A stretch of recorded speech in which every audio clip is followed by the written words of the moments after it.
নওগাঁয় ধানের পাশাপাশি গম চাষে আগ্রহ বেড়েছে চাষিদের। বৈশ্বিক মন্দা ও রাশিয়া ইউক্রেন যুদ্ধের কারণে সংকট থাকায় চাহিদা বাড়ার পাশাপাশি বেড়েছে গমের দাম। চৈত্র মাসের শুরু থেকে এবং ইরি বোরো ধান ঘরে ওঠার আগ মুহূর্তে কৃষকের কিছুটা আর্থিক সংকট দেখা দেয়। এ থেকে কিছুটা মুক্তির জন্য অনেকে গমের আবাদ করে থাকেন। পরিশ্রম ও খরচ কম এবং ফলন ভালো হওয়ায় গম চাষে তাদের আগ্রহ বেড়েছে। মৌসুম শেষে এখন গম কাটা মাড়াইয়ে ব্যস্ত সময় পার করছেন চাষিরা।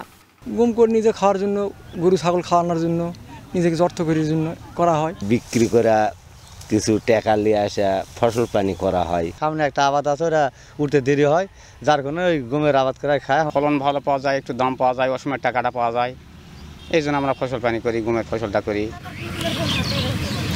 আলু উঠানোর পর থেকে একই জমিতে ৫ থেকে ৭ হাজার টাকা খরচ করে রোপণ করা হয় গম। তবে অন্য জমিতে প্রতি বিঘাতে খরচ পড়ে অন্তত ১০ থেকে ১১ হাজার টাকা, যেখানে গমের উৎপাদন হয় ১২ থেকে ১৪ মণ।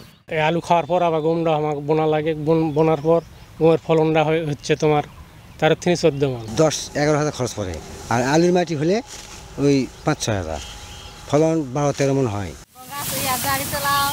প্রায় ১ মাস গম কাটা মাড়াইয়ের কাজ চলে, যেখানে পারিশ্রমিক হিসেবে জনপ্রতি অন্তত ১.৫ মণ গম পাবেন বলে জানান শ্রমিকরা। আর এ কাজ করে বাড়তি আয় করছেন তারা। প্রতি মনে ৩.৫ কেজি আমরা গম নেব মজুরি হিসাবে। সিজনে পাবো হলো ১.৫ মণ করে। কাটা মারা করাছি, ব্যস্ত সময় ১ মাস গম কাটা মারা চলবে। আবাদ বাড়াতে এবং কৃষকদের উদ্বুদ্ধ করতে কৃষি অফিস থেকে এবছর ৮,০০০ জনকে প্রণোদনা হিসেবে ২০ কেজি করে বীজ এবং সার দেওয়া হয়েছে বলে জানান কৃষি কর্মকর্তা।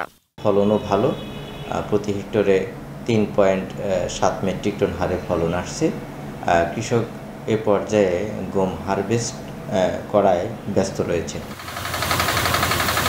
জেলা কৃষি সম্প্রসারণ অধিদপ্তরের তথ্য মতে এবছর জেলায় ১৭,১৫০ হেক্টর জমিতে গমের আবাদ হয়েছে, যা থেকে ৬৪,৪৮৫ টন উৎপাদনের আশা কৃষি বিভাগের, যার বাজার মূল্য প্রায় ২৫৭,৯৪,০০,০০০ টাকা। এখন নওগাঁ।